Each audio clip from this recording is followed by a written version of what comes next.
예배의 자리에 함께 하신 여러분을 환영하고 축복합니다. 선덜교회는 매주일 말씀과 성만찬을 중심으로 경건한 예배를 드립니다. 오늘은 주연절 후 네 번째 주일로 드립니다. 오늘 사경에는 노아와 그의 아들들 첫 번째 시간으로 교육관에서 모입니다. 월사 기도회가 내일 오전 5시 30분 예배당에서 있습니다. 또 새로운 한 달을 허락해 주신 하나님께 감사하며 함께 기도하기를 원합니다. 제74회 군산 지방회가 2월 5일 목요일 남군산 교회에서 있습니다. 성회가 될 수 있도록 함께 기도를 부탁드립니다. 저는 2026년도 서울신학대학교 신학대학원에서 복음주의 과목을 강의합니다. 허락해 주신 교수 사역 위에서도 함께 기도를 부탁드립니다. 다른 소식은 주보를 참고해 주시기 바랍니다.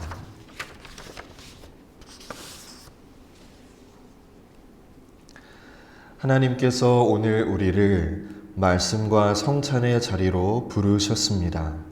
이제 다 같이 영과 진리로 주연절 후 네 번째 주일 예배를 하나님께 드리겠습니다.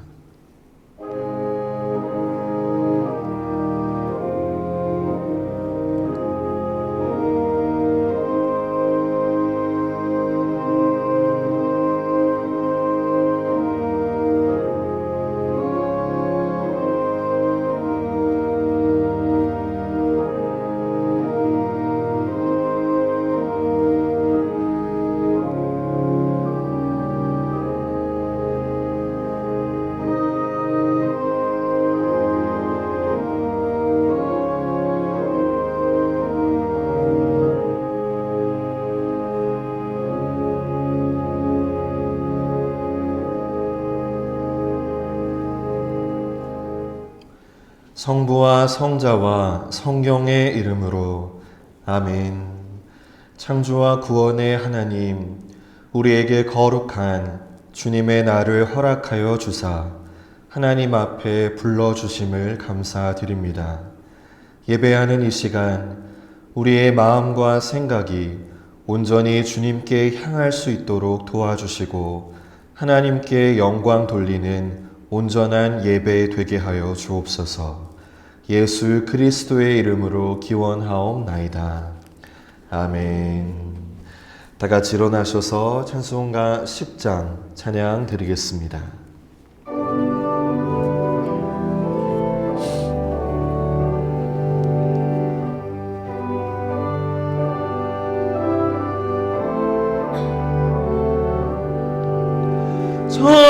전능왕 오셔서 주 이름 찬송케 하옵소서. 영광과 권능의 성부여 오셔서 우리를 다스려 주옵소서. 강생한 성자여 오셔서 기도를 들으소서. 택하신 백성들 복 내려 주시고 거룩한 마음을 주옵소서. 위로의 주 성령 오셔서 그 증거 주옵소서. 전능한 주시여 각 사람 마음에서 떠나지 마시고 계십소서. 성삼위일체께 한없는 찬송을 드립니다.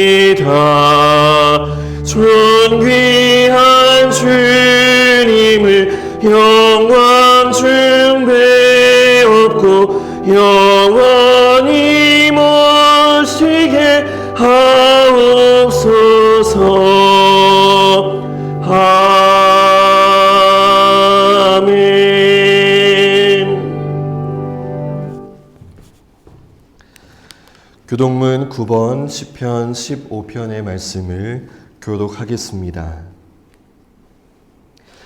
여호와여, 주의 장막에 머무를 자 누구오며 주의 성산에 사는 자 누구이니까. 정직하게 행하며 공의를 실천하며 그의 마음에 진실을 말하며 그의 혀로 남을 허물하지 아니하고 그의 이웃에게 악을 행하지 아니하며 그의 이웃을 비방하지 아니하며 그의 눈은 망령된 자를 멸시하며 여호와를 두려워하는 자들을 존대하며 그의 마음에 서운한 것은 해로울지라도 변하지 아니하며 빈자를 받으려고 돈을 퍼주지 아니하며 뇌물을 받고 무죄한 자를 해하지 아니하는 자이니 이런 일을 행하는 자는 영원히 흔들리지 아니하리이다. 아멘. 모두 자리에 앉겠습니다. 전능하시고 자비로우신 하나님, 주님 앞에서는 의로운 자가 있을 수 없고 그 어떠한 은밀한 죄도 숨길 수 없습니다. 우리의 모든 죄와 허물을 회개하오니 이 불쌍한 죄인들의 고백을 들어 주옵소서. 우리는 생각과 말과 행위로 죄를 지었으며 원하는 선을 행하지 아니하고 원하지 않은 악을 행하였습니다. 우리는 마음을 다하여 주님을 사랑하지 않았으며 이웃을 제 몸과 같이 사랑하지도 않았습니다. 오 주님, 하나님의 아들 주 예수 그리스도를 보시고 우리를 불쌍히 여겨 주옵소서. 우리를 용서하시고 새롭게 하옵소서. 주님 뜻 안에서 기뻐하며 주님의 길을 걸으며 하나님의 거룩하신 이름을 영화롭게 하옵소서. 예수 그리스도의 이름으로 기도드립니다. 아멘. 이제 우리 각자의 죄를 회개하며 침묵 기도하겠습니다.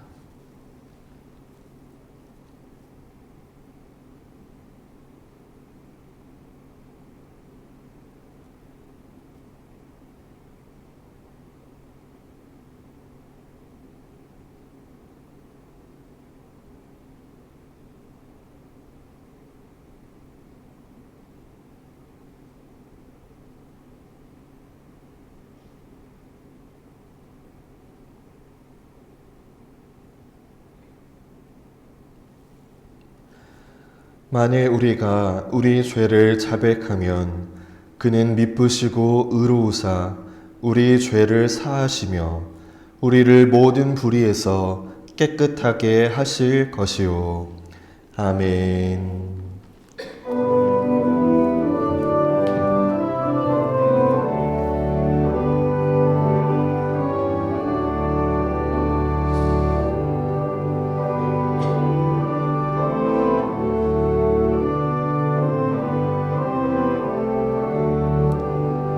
주의 영광 빛나니 할렐루야.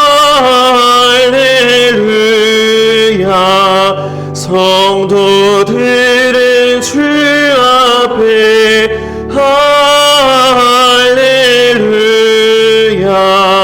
보좌 앞에 천사도 할렐루야. 주의 사랑 되셔라 할렐루야. 하늘이여 땅이여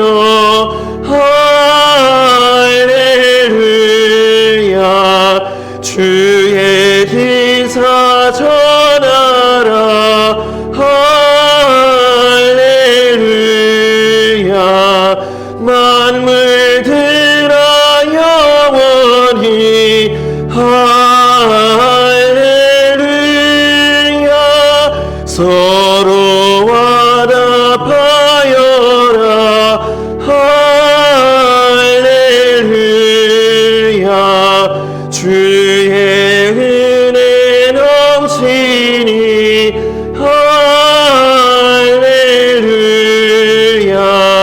주의 섭리 놀라워 할렐루야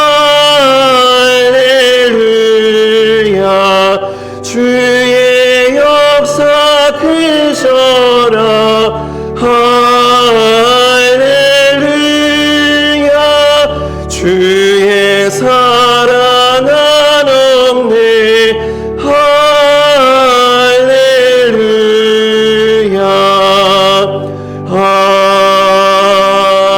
아멘.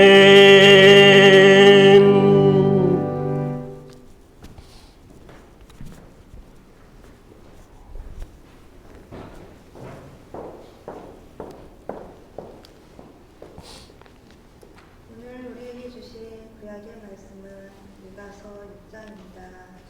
구약성경 미가서 6장 6절부터 8절의 말씀을 공독하겠습니다.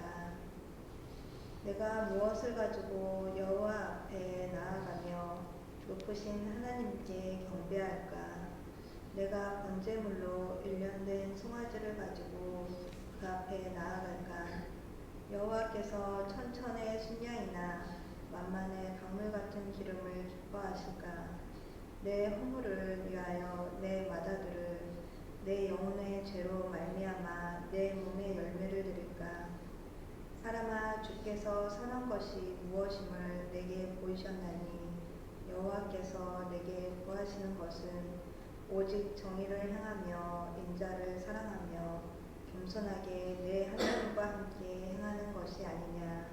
이것은 하나님의 말씀입니다. 아멘. 오늘 우리에게 주신 신약의 말씀은 마태복음 5장입니다. 신약성경 마태복음 5장 1절부터 12절의 말씀을 공독하겠습니다. 예수께서 무리를 보시고 산에 올라가 앉으시니 제자들이 나아온지라. 입을 열어 가르쳐 이르시되 심령이 가난한 자는 복이 있나니 천국이 그들의 것이며 애통하는 자는 복이 있나니 그들이 위로를 받을 것이며 온유한 자는 복이 있나니 그들이 땅을 기업으로 받을 것이며 의에 줄이고 목마른 자는 복이 있나니 그들이 배부를 것이며 긍휼히 여기는 자는 복이 있나니 그들이 긍휼히 여김을 받을 것이며 마음이 청결한 자는 복이 있나니 그들이 하나님을 볼 것이며 화평하게 하는 자는 복이 있나니 그들이 하나님의 아들이라 일컬음을 받을 것이며 의를 위하여 박해를 받은 자는 복이 있나니 천국이 그들의 것이니라. 나로 말미암아 너희를 욕하고 박해하고 거짓으로 너희를 거슬러 모든 악한 말을 할 때에는 너희에게 복이 있나니 기뻐하고 즐거워하라. 하늘에서 너희의 상이 큽니다. 너희 전에 있던 선지자들도 이같이 박해하였느니라. 이것은 하나님의 말씀입니다. 아멘.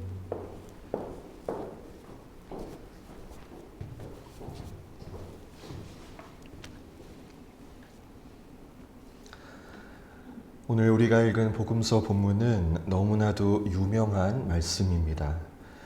예수님께서 8가지의 복을 말씀하셨다 하여 팔복의 말씀이라고 불립니다. 여러분, 우리가 이 팔복의 말씀을 볼 때 반드시 유념해야 할 것이 있습니다.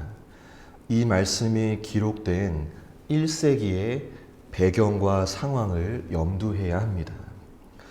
우리는 지금 21세기를 살고 있지만 주님께서 이 말씀을 선포하실 때 또 마태복음이라는 책이 기록된 당시는 1세기입니다. 그러면 1세기의 상황은 어떠했나요? 로마 제국의 지배를 받고 있었습니다. 우리나라가 일제의 지배를 받았던 것처럼 말입니다. 당시 기독교인들은 로마 제국으로부터 핍박을 받았습니다. 신앙 때문에 죽임을 당하는 경우가 많이 발생하였습니다. 그런데 이러한 상황 속에서도 신실하게 믿음을 지키고 살아가는 자들이 있었습니다. 죽으면 죽으리라 하여 믿음을 지키는 자들이 있었습니다. 물론 많은 기독교인들이 로마의 핍박에 그들의 신앙을 버렸습니다. 일제시대 때 많은 기독교인들이 신사참배를 했던 것처럼 말입니다. 그러나 그 가운데서도 굴복하지 않고 타협하지 않고 신실하게 살아가는 자들이 있었습니다. 마태복음의 기자는 그러한 사람들을 위로하기 위하여 예수님께서 직접 하신 말씀을 기록했습니다. 신실하게 살아가는 너희에게 복이 있다. 믿음을 지키며 살아가는 너희가 천국의 유업을 받고 차지할 것이라고 위로의 말씀을 전합니다. 여러분, 오늘날 우리가 살아가는 21세기의 시대는 1세기의 시대와는 다릅니다. 기독교를 믿는다라고 해서 핍박을 받지는 않습니다. 신앙 때문에 무슨 불이익을 당하거나 죽임을 당하는 일은 없습니다. 그러나 우리가 살아가는 이 21세기는 1세기만큼이나 믿음을 지키기가 힘든 현실인 것 같습니다. 오히려 너무 편해서, 너무 쉬워서, 너무 당연해서 믿음을 쉽게 포기하고 세상과 쉽게 타협하고 세상에 굴복하며 살아가는 기독교의 현실입니다. 그러나 이러한 현실 속에서도 분명 신실하게 살려고 하는 자들이 있습니다. 오늘 주님께서는 그러한 사람들을 위로하십니다. 오늘 저와 여러분 가운데는 아마 두 종류의 사람들이 있을 것입니다. 주님 보시기에 신실하게 믿음 생활을 하려는 사람이 있는가 하면 마음은 있으나 여러 이유로 주저하고 있는 사람도 있을 것입니다. 여러분이 어느 편에 있든지 간에 가장 중요한 것은 오늘 말씀을 통하여 복 있는 사람이 되기를 선택하는 것입니다. 천국의 유업을 받는 길을 선택하는 것입니다. 오늘은 팔복 가운데 가장 첫 번째 복인 심령이 가난한 자가 복이 있다 라는 말씀에 집중하여 말씀을 나누고자 합니다. 오늘 신약 본문인 1절과 2절의 말씀을 같이 한번 보겠습니다. 마태복음 5장 1절과 2절을 제가 한 번 더 읽습니다. 예수께서 무리를 보시고 산에 올라가 앉으시니 제자들이 나아온지라 입을 열어 가르쳐 이르시되 1절은 누가 이 말씀을 전하시는가를 분명히 합니다. 여러분, 지금 누가 이 말씀을 전하고 있나요? 1절은 이렇게 시작합니다. 예수께서, 곧 우리 주님께서입니다. 오늘 우리는 먼저 이 말씀을 주시는 분이 어떠한 분인가를 분명히 할 필요가 있습니다. 제가 우리 예수님에 대해 잠시 소개를 드리겠습니다. 우리 예수님은 하늘과 땅의 주인이시요 만물의 창조주이십니다. 영원한 하나님 나라의 통치자이십니다. 그분은 위대한 법의 제정자이시며 또한 집행자이십니다. 우리 주님은 오늘날 이 세상 가운데서 가장 권위가 있다고 여겨지는 그 누구와도 비교할 수 없는 분이십니다. 그분은 어떠한 선지자나 어떠한 인간과도 다릅니다. 예수님의 권위는 그 어떤 인간이나 피조물의 것보다 뛰어납니다. 여러분, 제가 이 말씀을 드리는 이유가 무엇일까요? 이 팔복의 말씀을 전하는 분이 그 누구보다 권위를 가지신 분이라는 말씀입니다. 따라서 오늘 이 말씀은 그 어떤 사람의 말과도 비교할 수 없습니다. 그 주님께서 오늘 우리에게 직접 말씀하십니다. 또한 주님께서 이 말씀으로 가르치는 대상은 누구일까요? 본문 1절을 다시 한번 보실까요? 예수께서 무리를 보시고 산에 올라가 앉으시니 제자들이 나아온지라 하고 있습니다. 주님의 오늘 이 말씀의 가르침의 대상이 누구인가에 대한 두 가지의 해석이 있습니다. 저는 두 가지의 해석이 다 맞다라고 보는 쪽인데요. 하나는 가르침의 대상이 제자라고 보는 입장입니다. 예수님께서 무리를 보셨지만 말씀은 제자들에게 하셨다는 것입니다. 예수님께서 무리와 제자를 구분지었다라고 보는 해석입니다. 왜냐하면 산상수훈이라고 하는 것이 예수님을 따르는 제자들의 삶에 구별된 지침서이기 때문입니다. 다른 하나는 가르침의 대상이 온 무리라고 보는 입장입니다. 주님의 이 말씀이 단지 제자들만이 아니라 예수님과 함께 산에 올라간 모든 무리를 대상으로 하고 있다고 보는 쪽입니다. 곧 모든 인류가 이 가르침의 대상이라고 보았습니다. 여기서 모든 인류라 함은 아직 태어나지 않은 사람들, 또 앞으로 태어나게 될 사람들, 심지어는 이 세상 가운데 가장 소외된 곳에 있는 사람들까지도 포함된다는 의미입니다. 여러분, 오늘 저와 여러분 모두가 이 가르침의 대상인 줄로 믿습니다. 성경 속 인물들만이 아닙니다. 우리 주님은 우리 모두를 향하여 이것을 가르쳐 주십니다. 나를 향한 주님의 가르침입니다. 그러면 무엇을 가르쳐 주시나요? 천국 가는 길을 가르쳐 주십니다. 하늘로부터 오신 하나님의 아들은 우리에게 영원한 생명에 이르는 참 길을 보여주고 계십니다. 오늘 우리 가운데 천국을 외면하고 싶은 사람은 없을 것입니다. 그러면 오늘 이 말씀을 가볍게 넘기지 말고 경청하기를 바랍니다. 이 팔복의 말씀은 생명으로 인도하시는 주님의 말씀입니다. 이제 주님께서 복 있는 사람이 누구인가를 구체적으로 말씀하십니다. 본문 3절을 함께 보겠습니다. 우리 3절의 말씀은 같이 한번 한 목소리로 읽도록 하겠습니다. 시작. 심령이 가난한 자는 복이 있나니 천국이 그들의 것임이요 라고 했습니다. 주님께서 말씀하신 첫 번째가 바로 심령이 가난한 자가 복이 있다 하셨습니다. 천국이 그들의 것이라고 했습니다. 여러분, 우리 주님께서 왜 다른 것들 중에서 심령의 가난함을 가장 먼저 말씀하셨을까요? 모든 복의 기초는 바로 이 심령의 가난이기 때문입니다. 심령의 가난함, 바로 여기에서부터 천국 가는 길의 첫걸음이 시작되기 때문입니다. 그러면 여러분, 심령이 가난한 자가 누구일까요? 웨슬리 목사님에 따르면 겸손한 자라고 했습니다. 보다 구체적으로 말씀드리면요, 심령이 가난한 자는 자신을 100% 죽을 죄인, 100% 죽을 죄인이라는 사실을 항상 인지하는 사람입니다. 여러분, 제가 왜 100%라고 하는 퍼센테이지를 사용하였을까요? 오늘날 기독교인들 가운데는 자신을 죄인이라고 인정은 하지만 100%라고 인정하지 않는 사람들이 많기 때문입니다. 100% 죄인이란 자신을 전적으로 타락한 존재라고 고백하는 사람입니다.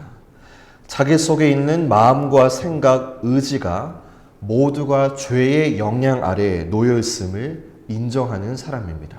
자기에게는 그 어떠한 선한 것도 없다라고 고백하는 사람입니다. 이것을 신학적으로 인간은 완전히 타락한 존재라고 표현합니다. 일정 부분만 타락한 것이 아니라 내 안에 전체 모든 것이 다 타락했다는 것입니다. 바울이 자신을 죄인 중에 괴수라고 표현했던 것처럼 심령이 가난한 사람이란 자신을 그 누구보다 전적인 죄인으로 인정하고 고백하는 사람입니다. 또한 심령이 가난한 사람이란 자신을 죽을 죄인이라고 인정하는 사람입니다. 여러분, 오늘날 한국교회 안에는 자신이 죄인임을 부정하는 사람은 아마도 없을 것 같습니다. 그런데 죽을 죄인이라는 사실에 있어서는 다릅니다. 제가 얼마 전에 어느 한 법학자와 대화를 나눌 기회가 있었습니다. 이분은 법학을 전공하고 교수 생활을 하고 계셨는데 하나님의 부르심을 받고 저희 학교 신대원에 입학하신 분입니다. 이분이 제게 이런 말씀을 했습니다. 목사님, 오늘날 신자들 가운데는 자신이 죽을 죄인이라는 사실을 제대로 인식하지 못하는 경우가 많은 것 같습니다. 법학을 공부한 사람으로서 보면 죄에는 경범죄가 있고 중범죄가 있으며 또 사형에 처하는 죄가 있습니다. 그런데 성경에서는 우리가 죄의 삭슨 사망, 하나님 앞에 범한 죄는 단순히 물건을 훔친 경범죄가 아니라 죽을 죄이며 예수님께서 십자가에서 죽으실 수밖에 없었던 이유도 바로 그 죽을 죄를 우리 대신 감당하셔야 했기 때문인데 오늘날 많은 신자들이 자신의 죄를 너무나 가볍게 여기고 있다는 것입니다. 여러분, 오늘날 한국교회 성도들의 뜨거움이 왜 이렇게 사라졌을까요? 여러 가지 이유가 있겠지만 그 중에 하나는 우리가 자신을 죽을 죄인이라고 인식하지 못하기 때문인 것 같습니다. 자신이 죽을 죄인이라는 사실을 깊이 알고 인정하는 사람은 은혜를 갈망하게 됩니다. 은혜가 절실합니다. 그러나 이 사실을 인식하지 못하는 사람은 은혜를 간절히 구하지 않습니다. 은혜가 필요가 없습니다. 은혜가 없어도 나는 얼마든지 잘 살 수 있고 신앙은 교회 안에서만 필요하지 내 일상과 선택의 자리에는 꼭 필요하지 않다라고 생각합니다. 여러분, 지금으로부터 500여 년 전 종교개혁이 무엇으로부터 출발했는지 아시나요? 종교개혁의 출발점은 마틴 루터라고 하는 한 수도사가 자신을 죄인이라고 철저히 깨달은 것에서부터 출발했습니다. 마틴 루터는 하나님 앞에서 자신이 아무리 노력해도 의로워질 수 없다는 죄인이라는 사실을 깊이 깨달았습니다. 나는 죄인이다. 오직 하나님의 은혜로만 살 수 있다. 이 고백에서부터 교회가 새롭게 개혁이 되었습니다. 그러면 여러분, 왜 자신을 완전한 죄인, 전적인 죄인이라고 여기는 사람에게 복이 있을까요? 그 사람들에게야말로 예수님의 은혜가 임하기 때문입니다. 자신을 어느 정도만 죄인이라고 인식하는 사람에게는 은혜가 필요하지 않습니다. 누군가의 도움이 굳이 없어도 됩니다. 또 특정한 부분에서만 도움이 필요합니다. 그 외에는 나 자신의 판단과 능력으로 얼마든지 잘 살 수 있다라고 여깁니다. 그러나 나를 전적인 죄인, 나를 죽을 죄인이라고 인정하고 고백하는 사람에게는 예수님이 절대적으로 필요합니다. 구원의 영역에서만이 아니라 자신의 삶의 전부의 영역에서, 가정에서나 학교에서나 직장에서도 예수님이 필요합니다. 왜냐하면 예수님이 없이는 자신은 아무것도 할 수 없는 무능력한 존재임을 알기 때문입니다. 오늘 여러분은 어떻습니까? 여러분 스스로에게 한번 질문해 보기를 바랍니다. 여러분 자신은 나는 나 자신을 전적인 죄인으로 인정하고 고백하고 있는가? 이 고백이 확실하다면 여러분은 복 있는 사람입니다. 왜냐하면 그때부터 하나님의 놀라운 은혜가 임하기 때문입니다. 그러면 심령이 가난한 자에게는 구체적으로 어떠한 복이 임할까요? 두 가지로 말씀드릴 수 있습니다. 첫째는 십자가 구원의 복이 임합니다. 여러분, 심령이 가난한 사람은 자기 의로움으로 하나님 앞에 서지를 않습니다. 오히려 이렇게 고백합니다. 주님, 저는 죄인입니다. 그래서 주님의 은혜가 절실합니다. 하나님은 예수 그리스도의 십자가로 나의 죄를 용서하시고 다시 시작하는 은혜를 주십니다. 그래서 심령이 가난한 사람은 연약하여 넘어질 때에도 하나님으로부터 도망가지 않습니다. 십자가의 은혜를 의지하며 하나님 앞에 다시 나아갑니다. 실패했을 때에도 예배의 자리를 떠나지 않습니다. 넘어졌을 때에도 기도의 자리를 피하지 않습니다. 왜냐하면 하나님 앞에 서는 근거가 내 행위나 내 의로움이 아니라 오직 예수 그리스도의 십자가 은혜임을 믿고 의지하기 때문입니다. 이것이 심령이 가난한 자에게 임하는 십자가 구원의 복입니다. 둘째로 심령이 가난한 자에게는 지금 이 땅에서 천국의 삶을 살아가는 복이 임합니다. 주님께서 오늘 말씀하셨습니다. 심령이 가난한 자가 천국이 그들의 것임이라. 이 말씀은 미래형이 아닙니다. 장차 너희의 것이 될 것이다가 아니라 지금 너희들의 것이다 라고 말씀하셨습니다. 심령이 가난한 사람은 죽어서만 천국에 들어가는 사람이 아니라 지금 이 땅에서 하나님의 다스림을 받으며 천국의 복을 누리는 사람입니다. 그래서 이 사람은 이 세상에서 사람의 말에 쉽게 휘둘리지 않습니다. 어떠한 어려운 상황을 만나도 쉽게 무너지지 않습니다. 뜻하는 대로 계획대로 되지 않아도 절망 속에 머물지 않습니다. 왜 그럴까요? 하나님이 내 삶의 주인이시며 나의 길을 인도하는 분이시고 나의 피난처가 되심을 믿기 때문입니다. 여러분, 천국이란 장소의 이전이 아니라 통치의 변화입니다. 심령이 가난한 자는 하나님의 통치, 하나님의 다스림을 받으며 이 땅에서 이미 천국을 살아가는 복 있는 사람입니다. 여러분, 오늘 우리에게 필요한 것은 심령의 가난함입니다. 심령이 가난해진다는 것은 여러분 자신을 미워하라는 의미는 아닙니다. 자기 자신을 포기하라는 뜻도 아닙니다. 심령이 가난해진다는 것은 나는 주님이 없이는 살 수 없습니다. 정직하게 고백하는 것입니다. 이번 주 적용은 매우 단순합니다. 하루를 시작할 때, 어떠한 문제를 만났을 때, 결정을 내려야 할 때, 사람과의 관계에 어려움이 있을 때 기도하기를 바랍니다. 주님, 이 순간에도 저는 주님이 필요합니다. 주님, 이 순간에도 저는 주님이 필요합니다. 여러분, 심령이 가난한 사람은 한마디로 겸손하게 예수님을 의지하는 사람입니다. 기도를 통하여, 말씀을 통하여 하나님의 뜻을 묻고 하나님의 지혜와 능력을 구하는 사람입니다. 이것이 심령이 가난한 사람이 살아가는 신앙의 구체적인 모습입니다. 사랑하는 성도 여러분, 오늘 우리는 심령이 가난한 자가 복이 있다는 주님의 말씀을 들었습니다. 세상은 말합니다. 강해져라, 버텨라, 너 자신을 믿어라. 그러나 예수님은 말씀하십니다. 심령이 가난한 자가 복이 있다. 왜냐하면 심령이 가난한 사람만이 하나님의 은혜를 구하고 하나님의 은혜를 받아 누리며 천국의 삶을 살아갈 수 있기 때문입니다. 오늘 말씀 앞에 서 있는 우리 모두는 완벽한 사람들이 아닙니다. 우리는 전적으로 은혜가 필요한 사람들입니다.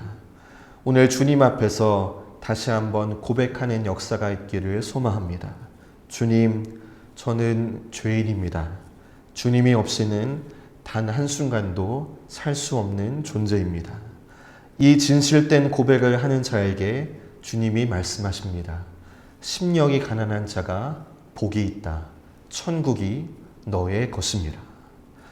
오늘 그리고 이번 한 주간도 심령의 가난함으로 하나님을 바라보고 하나님을 의지하며 살아가는 복된 한 주가 되시기를 바랍니다. 그래서 이 땅에서 여러분의 구체적인 삶의 현장에서 천국의 삶을 살아가는 복된 성도들의 한 주가 되시기를 주님의 이름으로 축원합니다. 아멘. 주신 말씀을 기억하며 잠시 기도하겠습니다.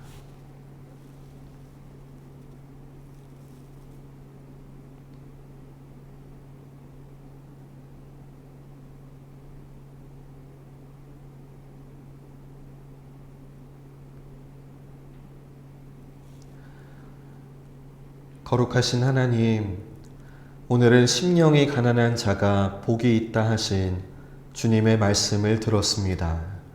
우리 안에 선한 것이 없음을 인정하며 주님 없이는 한순간도 살 수 없는 존재임을 말씀을 통해 고백합니다. 우리의 자기 의로움을 무너뜨리시고 오직 십자가의 은혜만을 붙들게 하옵소서. 은혜를 머리로만 아는 데서 멈추지 않게 하시고 삶의 자리에서 실제로 경험하게 하옵소서. 오늘부터 우리를 다스리시는 하나님의 통치 안에서 이 땅에서도 구체적인 삶의 자리에서도 천국을 살아가게 하옵소서. 예수 그리스도의 이름으로 기도드립니다. 아멘. 나는 전능하신 아버지 하나님, 천지의 창조주를 믿습니다. 나는 그의 유일하신 아들, 우리 주 예수 그리스도를 믿습니다. 그는 성령으로 잉태되어 동정녀 마리아에게서 나시고 본디오 빌라도에게 고난을 받아 십자가에 못 박혀 죽으시고 장사된 지 사흘 만에 죽은 자 가운데서 다시 살아나셨으며 하늘에 오르시어 전능하신 아버지 하나님 우편에 앉아 계시다가 거기로부터 살아있는 자와 죽은 자를 심판하러 오십니다. 나는 성령을 믿으며 거룩한 공교회와 성도의 교제와 죄를 용서받는 것과 몸의 부활과 영생을 믿습니다. 아멘.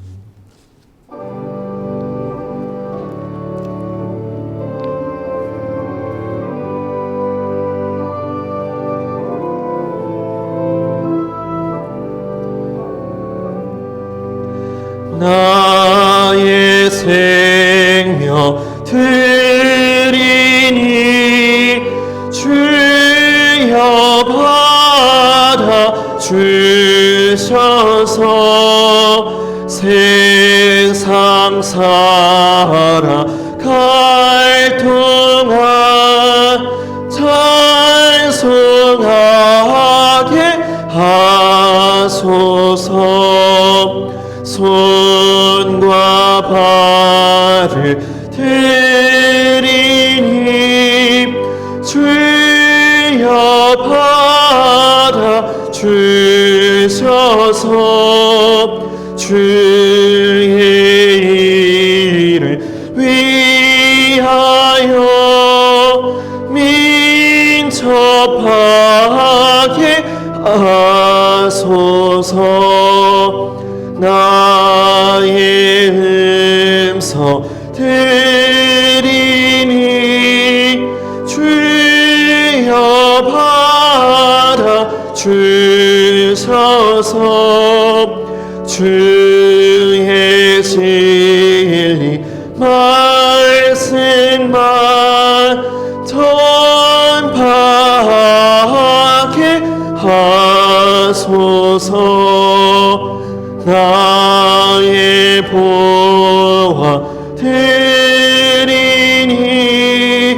주여 받아 주셔서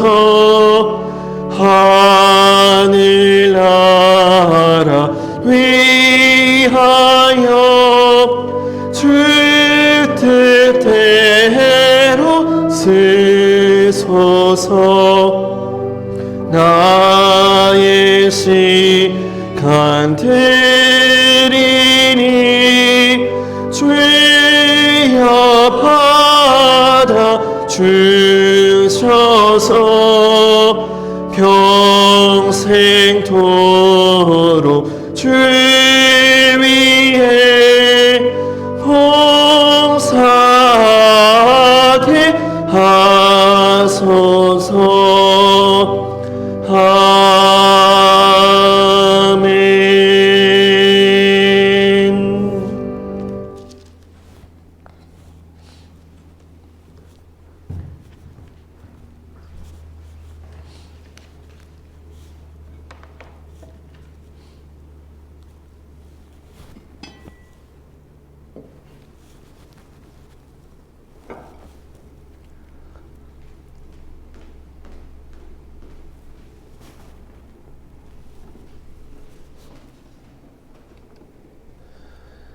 우리 삶의 주인 되시는 주님, 이 시간 마음과 정성을 담아 예물을 드립니다.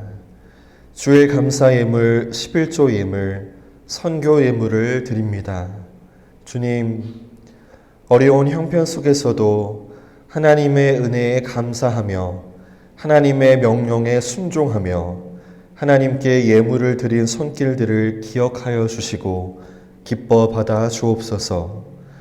이들이 물질로 인해 어려움을 겪지 않게 하시고 빚도 갚아 나갈 수 있게 하시며 물질이 필요한 모든 일에 부족하지 않도록 공급하여 주시고 채워 주옵소서. 진정 물질로부터 자유한 삶을 살아갈 수 있도록 풍성한 복을 내려 주옵소서. 특별히 산돌교회 성도들을 위하여 기도합니다. 성도들이 이 교회 안에서 참된 복을 받아 누리며 살게 하옵소서. 단순히 이 땅에서 잘 되고 잘 사는 복을 넘어서 심령의 가난함으로 영생의 복, 천국의 복, 구원의 복을 받아 누리는 복된 인생들 되게 하옵소서.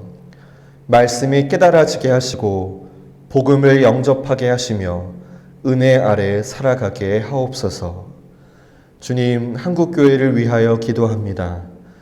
복음의 사역자들이 진리의 말씀을 순수하게 선포하게 하시고 성례전을 올바르게 행하게 하옵소서.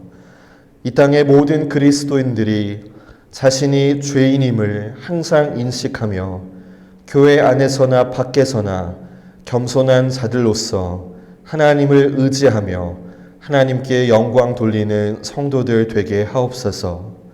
특별히 교회를 떠나 있는 이들의 마음을 주님께서 어루만져 주시고 모든 상처와 아픔을 회복시켜 주옵소서. 다시 신앙의 공동체 안으로 돌아올 수 있도록 인도하여 주옵소서. 또한 이 나라를 불쌍히 여겨 주옵소서. 이 땅의 사법 질서가 바로 설 수 있게 하여 주시고 위정자들에게는 나라를 잘 이끌어 나갈 수 있는 지혜와 명철을 허락해 주옵소서. 주님, 오늘도 이 성찬대 위에 놓인 떡과 잔을 통해 자기 자신을 희생제물로 바치신 예수님을 기억합니다. 우리도 단순히 물질을 넘어 우리 자신을 하나님께 바치오니 우리를 받으시고 사용하셔서 하나님의 도구 삼아 주옵소서. 예수 그리스도의 이름으로 기도드립니다. 아멘.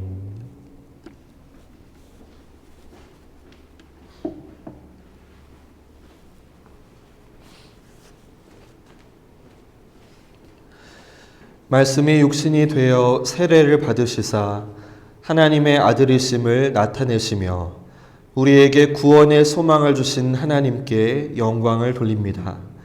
성령으로 새롭게 하시는 복음의 잔치에 여러분을 초대합니다. 영광과 찬송을 받으실 거룩하신 하나님, 감사와 기쁨으로 주님 앞에 나아갑니다. 주님께서 여러분과 함께 하십니다. 또한 주님의 종과도 함께 하십니다. 주님을 향하여 우리의 마음을 높이 올립니다. 이것이 마땅하고 옳은 일입니다. 거룩 거룩 거룩하신 만군의 주 하나님, 하늘과 땅에 주의 영광이 가득합니다. 주의 이름으로 오시는 이여 지극히 높은 곳에서 호산나. 주 예수께서 잡히시던 날 밤 예수께서는 떡을 가지사 감사하시고 떼어 제자들에게 주시며 말씀하셨습니다. 받아 먹으라. 이것은 너희를 위하여 주는 내 몸이니라. 너희가 이것을 행하여 나를 기념하라. 식후에 예수께서는 잔을 가지사 감사하시고 제자들에게 주시며 말씀하셨습니다. 너희는 모두 이것을 받아 마셔라. 이는 죄의 용서를 얻게 하려고 너희와 많은 사람을 위하여 흘리는 바 나의 피 곧 새 언약의 피니라. 너희가 마실 때마다 이것을 행하여 나를 기념하라. 함께 기도드리겠습니다. 사랑의 하나님, 이 자리에 모인 우리들과 이 예물들 위해 주님의 성령을 부어 주시사 이 식탁을 성별하옵소서. 이 떡을 떼고 이 잔을 마실 때에 살아계신 그리스도께서 우리와 함께 하심을 알게 하옵소서. 특별히 이 성만찬의 자리에서 죄 용서의 은혜와 새롭게 하시는 은혜를 간구합니다. 자신이 하나님 앞에서 전적인 죄인임을 깨닫게 하시고 하나님의 은혜에 합당하게 살아가지 못했던 지난날의 삶을 회개할 때에 죄를 용서하여 주옵소서. 이 시간 떡과 잔을 먹고 마실 때에 우리를 위하여 십자가에서 대신 죽으신 그 은혜로 말미암아 우리를 새롭게 하셔서 다시 시작하는 은혜를 주옵소서. 주님, 이 공동체를 불쌍히 여기시고 새롭게 하여 주옵소서. 예수 그리스도의 이름으로 기도드립니다. 아멘. 하늘에 계신 우리 아버지, 아버지의 이름을 거룩하게 하시며 아버지의 나라가 오게 하시며 아버지의 뜻이 하늘에서와 같이 땅에서도 이루어지게 하소서. 오늘 우리에게 일용할 양식을 주시고 우리가 우리에게 잘못한 사람을 용서하여 준 것 같이 우리 죄를 용서하여 주시고 우리를 시험에 빠지지 않게 하시고 악에서 구하소서. 나라와 권능과 영광이 영원히 아버지의 것입니다. 아멘. 이제 옆 성도에게 주님의 평화가 함께 하시기를 바랍니다라고 평화의 인사를 나누겠습니다. 주님의 평화가 함께 하시기를 바랍니다. 이제 주님의 몸과 피를 나누도록 하겠습니다. 성찬에 참여하기 전에 잠시 기도하고 참여하기를 원합니다. 오늘 주신 말씀을 기억하며 주님, 저는 완전한 죄인입니다. 저에게는 주님의 은혜가 필요합니다. 주님의 은혜 없이는 단 한순간도 살아갈 수 없는 존재입니다. 함께 고백하며 성찬에 참여하도록 하겠습니다.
주님의 몸과 피입니다. 아멘.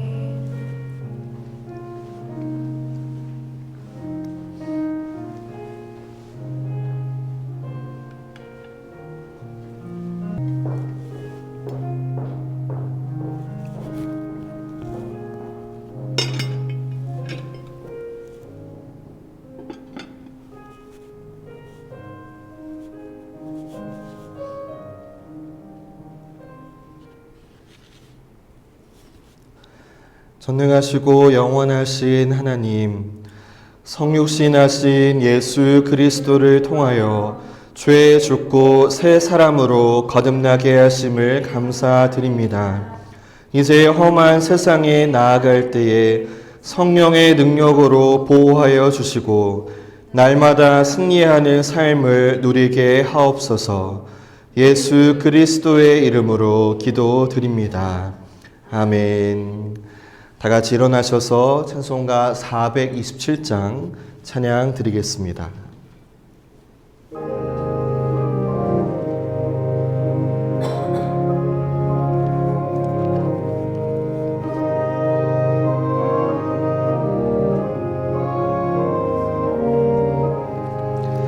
마음 가난한 사람 복이 있나니 천국이 그들 것임이요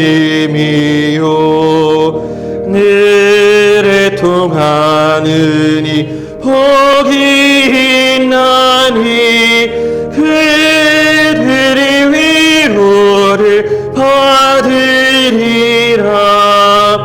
온유한 사람은 복이 있나니 그 땅이 기업이 될 것이요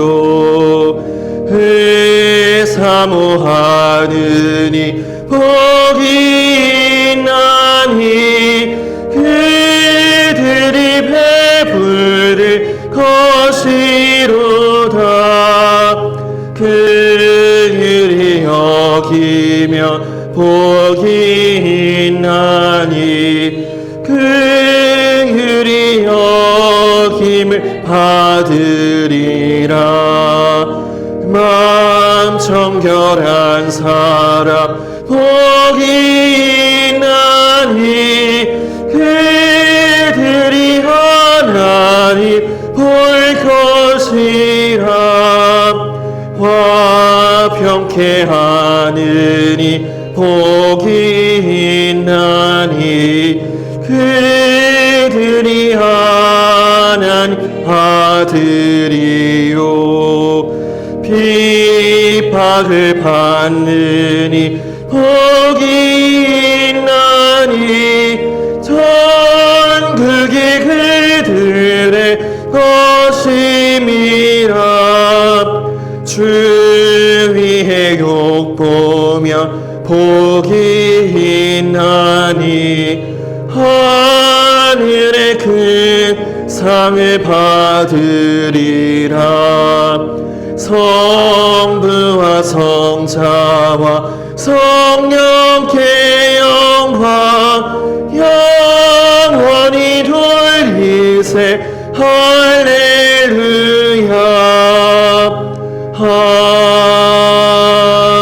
아멘.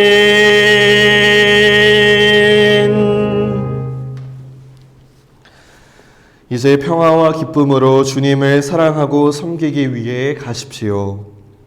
우리는 그리스도의 이름으로 보냄을 받았습니다. 우리 모두 주님을 찬양합시다. 하나님께 감사를 드립니다. 할렐루야. 이제는 우리 주 예수 그리스도의 은혜와 하나님 아버지의 변함없는 사랑과 성령님의 인도하심이 심령이 가난한 자가 복이 있다는 말씀을 기억하며 자신을 죄인으로 인식하고 오직 주님의 은혜를 갈망하며 주님의 은혜를 의지하며 살기를 결단하는 모든 성도들 위해, 그래서 이 땅에서 천국의 복을 받아 누리기를 소망하는 산돌교회 성도들 위해 이제로부터 영원토록 함께 하시기를 축원하옵나이다. 아멘.